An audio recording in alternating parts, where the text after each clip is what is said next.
Welcome to the Invite Health podcast, where our degreed healthcare professionals are excited to offer you the most important health and wellness information you need to make informed choices about your health.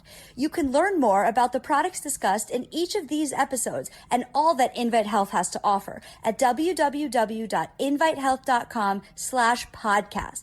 First-time customers can use promo code podcast at checkout for an additional 15% off your first purchase. Let's get started.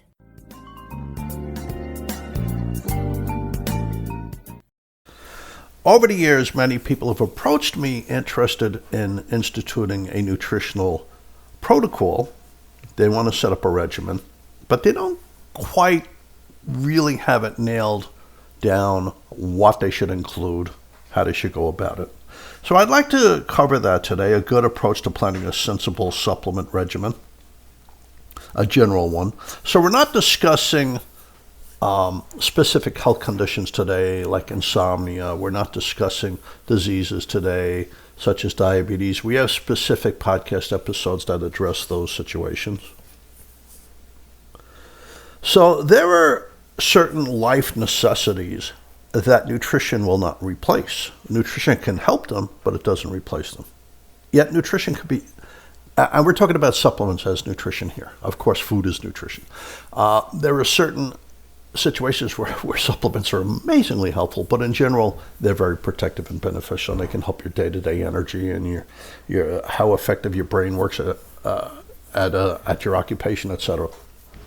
In any event, so welcome to our episode. My name is Jerry Hickey. I'm a nutritional pharmacist. I'm also the senior scientific officer over here at Invite Health. You can find all of the Invite podcasts for free wherever you listen to podcasts, or just go to invitehealth.com/podcast. You can also find Invite on Facebook, Twitter, and Instagram at Invite Health. And all of the information on today's episode will be under the description. It'll be listed there. So let's get going. So these life necessities that nutrition cannot replace. Of course, sleep.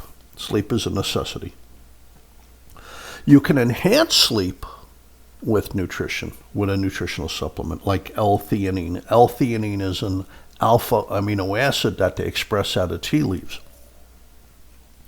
And if you get enough L-theanine, like 100 milligrams, 200 milligrams, it's very soothing without being dangerous. And I've had instances where I've used it, where I've had deadlines the next day for the radio, etc. And I'd wake up at 2 or 3 in the morning, and immediately my brain would shunt into overdrive. And I knew I couldn't get back to sleep. It would be impossible. Yet I needed to rest because I had so much to accomplish the next day. So I'd go into my bathroom and I'd take 2 L-theanine, 100 milligrams, sometimes 3, depending on how I felt. And within about 15 minutes, I'd have a nice, easy sleep, and it was no problem waking up in the morning. There's no after effect from it. You don't feel dull in the morning. So L-theanine can enhance sleep if you need it. And of course, if you lack sleep for a couple of nights, you can help make up for it by taking the alpha amino acid called L-tyrosine, the amino acid L-tyrosine. That'll help make up for it for a couple of days. It'll help you with paying attention and focus and mental energy, alertness, etc. But over time, you cannot make up for it with nutrition. So sleep is a necessity, a life necessity that you cannot replace with nutrition. You can help it with nutrition, but not replace it. And by the way, some people can't sleep because they just don't get enough exercise, which brings us to our second topic. I mean, if you exercise, you're going to sleep at night. It's almost pretty much that simple for most people, not all. Exercise is a must. Nutrition does not replace exercise. There's no supplement that replaces exercise. There's supplements that can enhance exercise. For instance, if you take a form of coenzyme Q10, such as ubiquinol, it can help with your endurance and your stamina and your energy. If you take creatine monohydrate, that can help with your power. And there are things that enhance the benefits. They improve the benefits of the exercise. So believe it or not, green tea is one of those things, or beta-hydroxybeta-methylbutyrate. Beta-hydroxybeta-methylbutyrate will help you gain muscle. And there are things that will improve your performance. Once again, ubiquinol, but also beet juice. They can improve your performance, your physical performance. But they don't replace exercise. You have to exercise. The best thing to assuage the effects, to fight the effects of aging, is exercise. That's the number one thing. Now, the next life necessity that you cannot replace with nutrition is a great diet. You can help a poor diet, but you're not creating a great diet. You have to have a good diet. So there was recent research, several studies. I've always questioned, do you have to have simply a great diet? I mean, can you cheat? Elon Musk recently famously said, I have a donut every morning and I'm still alive. Well, yes, but we don't know how he eats the rest of the day. If you have 80 to 90% of your total caloric intake and food intake from high quality foods, you're probably okay. So if you're going to have a piece of blueberry pie, but otherwise you're eating great food, it should be fine. You really should be. I'm a little more careful than that. And listen, of course, a good food should entail fresh vegetables, fresh fruits, good fresh nuts, seeds, legumes like lentils and peas and beans, whole grains. And I would add a lot of herbs and spices, to culinary herbs and culinary spices, like rosemary. I would add green tea. I would add a great culinary spice like turmeric. I would make sure that's in my food frequently. Lots of dark berries and apples. I mean, these are good foods. But you can enhance your diet with supplements. And this is where we're going to go with today's conversation. It's very hard to ensure you're getting every nutrient and adequate amounts from your food. And if you lack any nutrient, well, that's an issue. That's a real issue. Because the things in a vitamin and mineral complex, they're rate-limiting factors. Rate-limiting factors means if you lack them, things slow down a great deal, or they don't even go forward at all. And that's true with vitamins and minerals. They're vital. So lacking any particular vitamin or any particular mineral over time can have a terrible impact on your health. A terrible impact. I'll give you some for instances. You eat food for energy. A great deal of the reason you're eating food is for energy. Your food is converted through a series of chemical reactions into energy for your body. So your body can create more of itself, and so your body can function as that wonderful engine that we are. So you can power up the engine of your body. This is fats, proteins, and carbohydrates are converted into energy in something called the Krebs Cycle, which is also known as the citric acid cycle. If you take biochemistry, you'll spend many months studying the Krebs citric acid cycle. You require B vitamins to create this energy. If you lack certain B vitamins, you are not creating energy out of your food. And if you lack other B vitamins, you can't use the energy efficiently anyway. And you require the mineral calcium to help regulate this process. Calcium is used in a number of ways to regulate the citric acid cycle when you're making energy out of your food. I mean, I don't think most people realize that. You know calcium for your muscles and bones and your teeth, but calcium is also essential for energy. Magnesium is another one. All the energy you're creating in that citric acid cycle would burn itself out immediately if you didn't have magnesium, the mineral magnesium, to help regulate it. And here's another example of why you need vitamins and minerals. The minerals selenium, iodine, and zinc, and also the mineral iron, are required by your thyroid gland and the ability to create thyroid hormones and release them, but also to convert them into their active form. And your thyroid gland controls your metabolism. It has an effect on on everything, on every cell in your body, your cholesterol, your energy, your brain function, your heart rate, your digestion, your muscle function. So lacking any single vitamin or mineral is, on a day-to-day basis, detrimental to maximal function. But over time, it's dangerous to your health. It's very dangerous to your health. For instance, if you lack vitamin B3, not only can you not create energy out of your food, you're going to age at an accelerated rate. You're not going to detoxify chemicals, and you really can't prevent cancer without vitamin B3. So insurance against lacking these nutrients is taking a very high-quality multivitamin. Now, let me give you a caveat with that. If you're older, make sure the form of folate in there is methyl tetrahydrofolate. I think it's very essential. Folate is named after foliage.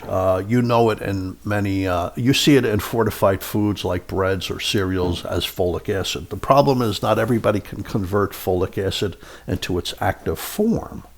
Methyl tetrahydrofolate is the active form. You need methyl tetrahydrofolate to lower the risk of cancer. It helps prevent the first two steps in the process of the cancer formation, which are called initiation and promotion, to simplify it. You need it to help prevent heart disease. You need it to create energy out of your food. You need it as an antioxidant. But you also need it as you grow older to protect yourself from Alzheimer's. There's a chemical process that takes place when you eat protein, and a byproduct of that is called homocysteine. And low levels of homocysteine are fine. We don't know if homocysteine does anything in a positive way. Just because they haven't found out a positive function for it doesn't mean it doesn't have a positive function.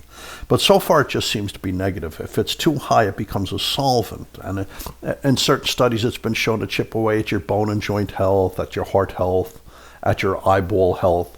But many studies are showing it's dangerous in the brain. If homocysteine is elevated in the brain, it really is an inflammatory component in the brain, and it's been shown to be a part and parcel of developing Alzheimer's disease.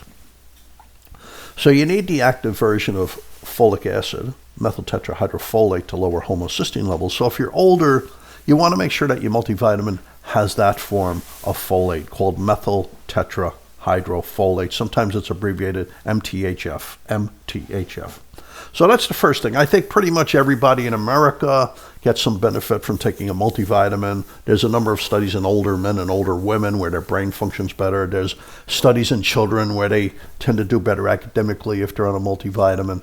There's studies in middle-aged and younger adults that they do better with brain function when they have adequate levels of all these B vitamins. Like there was this study out of England. I don't have it in front of me. I read it years ago, but I tend to remember studies.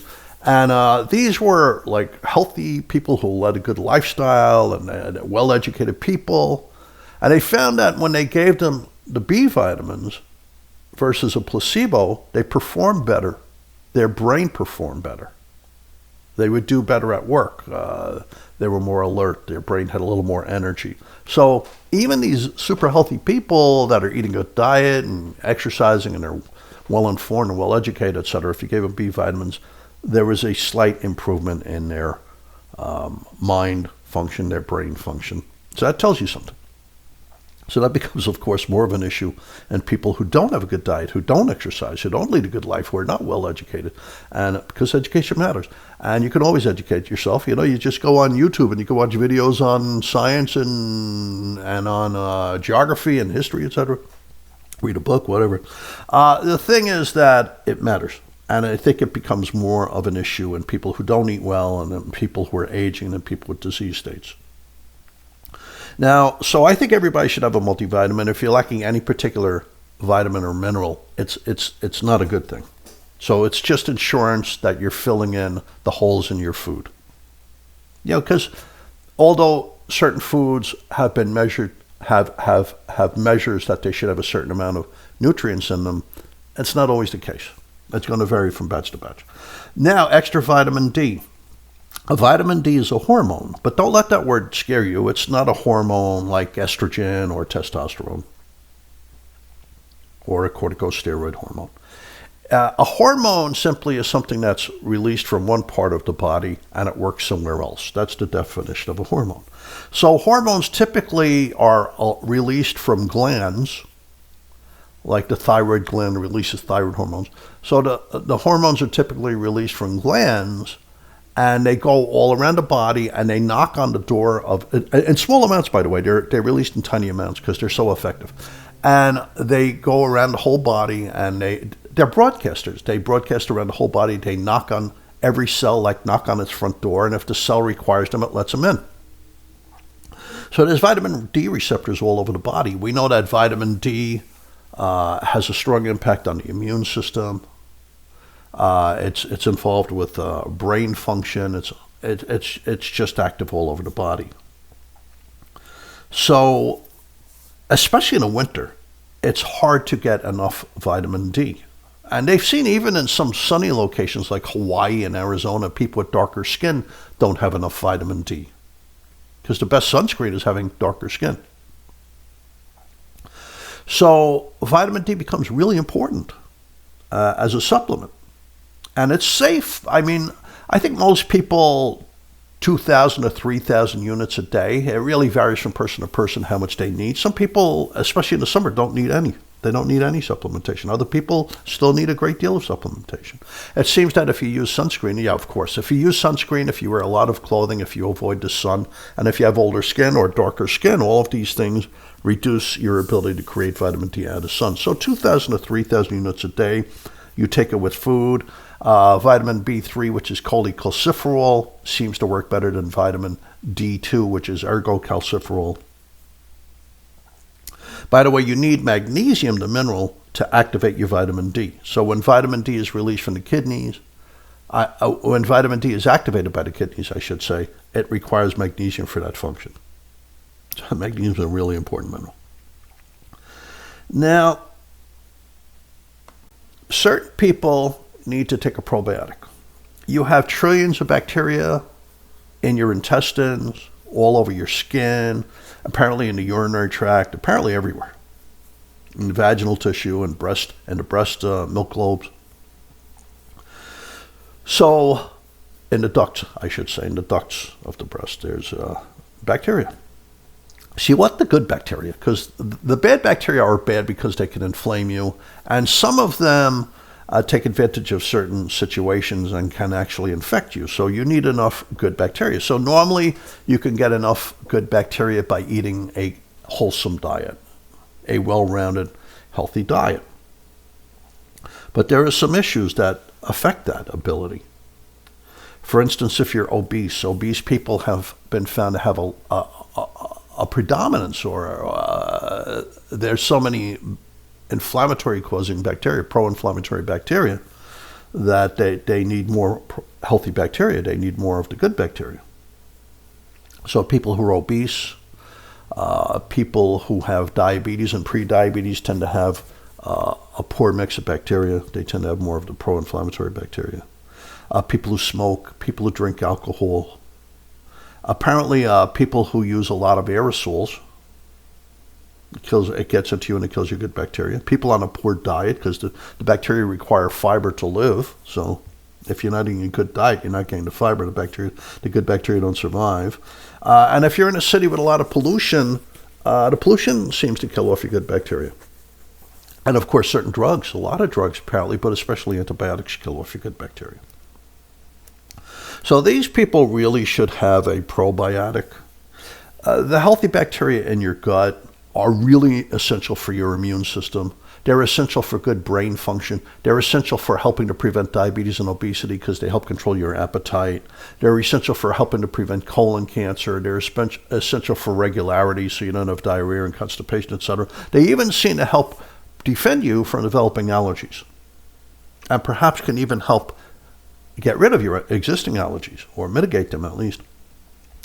So a lot of people, by the way, the aging process, I've seen studies that included millions of people where as you grow older, you tend to lose off your good bacteria. It's some kind of biochemical thing.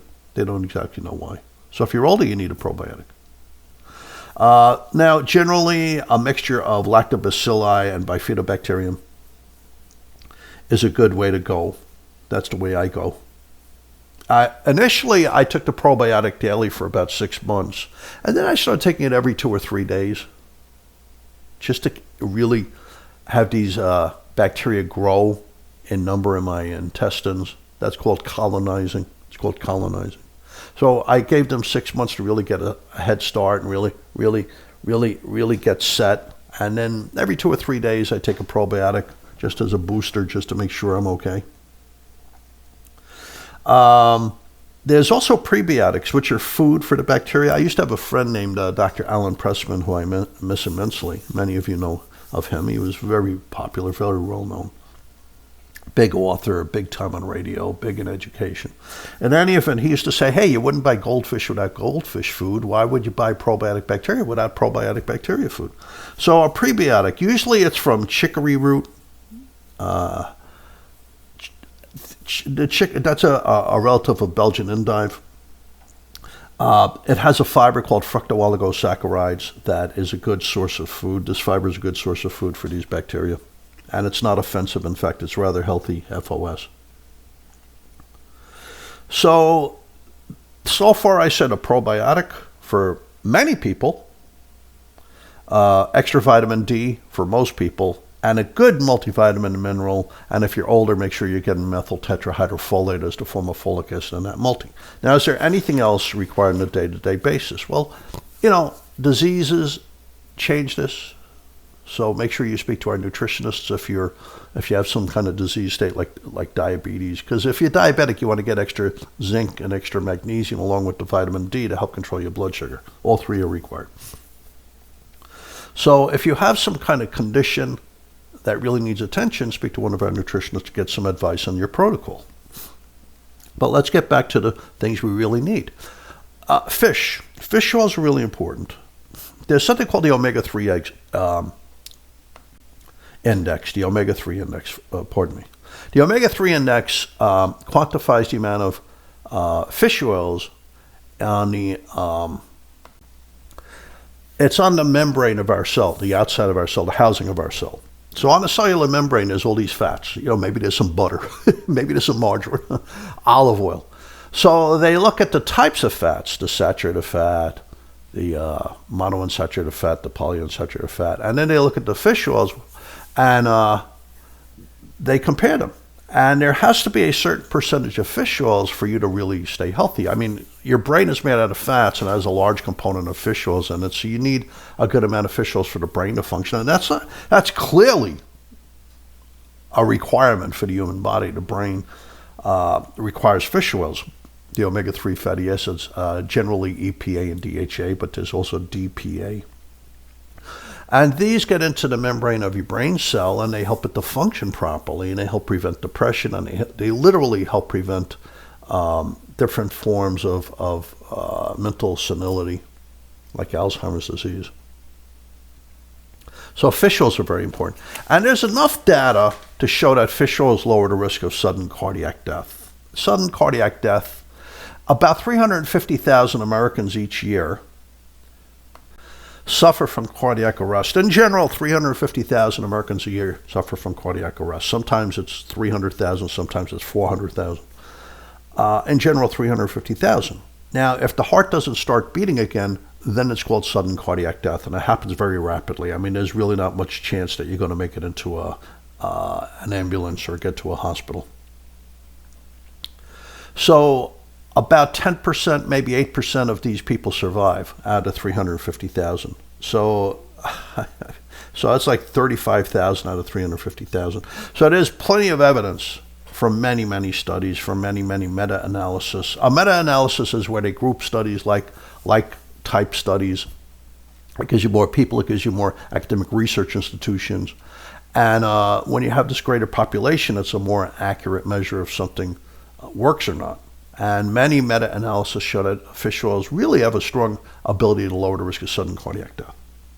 So because fish oils are so essential for the brain and because fish oils are so essential for lowering the risk of sudden cardiac death, I would recommend that everybody's on fish oils. It becomes more important if you're on a statin, because statins lower the level of fish oils in your body, according to Japanese research. And it becomes more important as you grow older, because for some reason, I'm older. As you grow older, it seems to be harder to utilize the fish oils, so you need a little bit extra. So an older person on a statin drug like rosuvastatin, they really need fish oils. It's really important. Fish oils also have an impact on the eyes, on your bones, on your skin, on your muscles, not just the heart and the brain, but also on women's breasts. So they're really important. On the colon, they have an impact. On the immune system, they have an impact. So fish oils are important. So far, a probiotic in fish oils, a multivitamin, and an additional vitamin D for most people. And that right there covers a lot of the needs when it comes to taking a nutritional supplement. Now, for older people, they must have some form of coenzyme Q10, so I would add that. I think that's essential for older people. Our ability to convert coenzyme Q10 into its active form, the active form is called ubiquinol, really declines with age, really declines in your 50s and 60s and 70s. So not only do I think older people need CoQ10, they need a specific form of CoQ10 called ubiquinol. Now, ubiquinol in younger adults has been shown to improve physical performance in sports. But in us older people, it's been shown to help really keep our heart functioning at a proper rate and help prevent fatigue and assuage fatigue. So that's really important, ubiquinol. The ubiquinol to get is by Kanika. They make it down in Texas. That's the one. That's the only one that's made in the United States. That's the one to go with. Now, additionally, for older people, you want lutein. Lutein is a pigment in vegetables and fruits. There's a little bit in the yolk of eggs. And lutein is essential for memory and vision. And it gets harder to absorb lutein from food with age. So lutein's a must for older people as part of their day-to-day regimen. A little bit of extra zinc. Zinc becomes harder to absorb with age. And zinc is responsible for protecting the brain, protecting the eyes. It helps the thyroid function. And, your thyroid controls metabolism. It helps control your blood sugar. You need it for digesting your food. You need it for healing. You need to keep the arteries of your heart clean. You need it for your immune system. There's many, and to protect you from your immune system. So zinc, a little extra zinc is important for older people. And collagen. We make collagen when we're growing. We make it in abundance. You eat any protein. It could be an egg. It could be soybeans. It could be anything, grains. And you convert the protein in these things into collagen. So because collagen makes you, it's the second most common ingredient in the human body after water. Your skin is about 70% collagen. The cartilage in your knee joint is about 67% collagen. Your bone is about 36% collagen. So collagen is really, really important. It makes up your spinal tissue. It makes the menisci in your jaw and under your knees. That supports these tissues. So collagen is really important. Older people do not make enough. They should get a real high quality collagen supplement. There's a company, an Italian-French company that makes one called Peptan. Like I use Peptan B5000 every day or most days. Because you need to remake yourself. You need to keep yourself functioning. In fact, there's even collagen content in your brain and in your blood vessel walls and in the valves in your heart and the valves in your kidneys, etc. So it helps prevent wear and tear in the body. The whites of your eyes is water and collagen, and it's 1% collagen. So collagen is really essential to the human body. So that's another thing. Older people can also think of adding a powerful brain antioxidant, like either resveratrol. You have to get a resveratrol that's protected from light and oxygen, otherwise it's not working. It's been deactivated. Or a well-absorbed turmeric, like biocurcumin, or the curcumin that comes with the black pepper constituent, because these are really good. Now, I'm not giving you all the supplements that are good. I'm giving you what I think is a really smart protocol. So if you have any questions on that, you can contact our nutritionist. Yeah, just go to invitehealth.com. And they'll give you all the info, what stores or what phone numbers or whatever, live chat, etc. If you have any questions on anything I said. So all of the information on today's program is listed where we discuss the program episode. And you can listen to this episode, any of our episodes, for free wherever you listen to podcasts, or just go to invitehealth.com/podcast. You can also find Invite on Facebook, Instagram, and Twitter at Invite Health. And I want to thank you for listening. And this is Jerry Hickey signing off. Hope to see you next time in the next episode of Invite Health.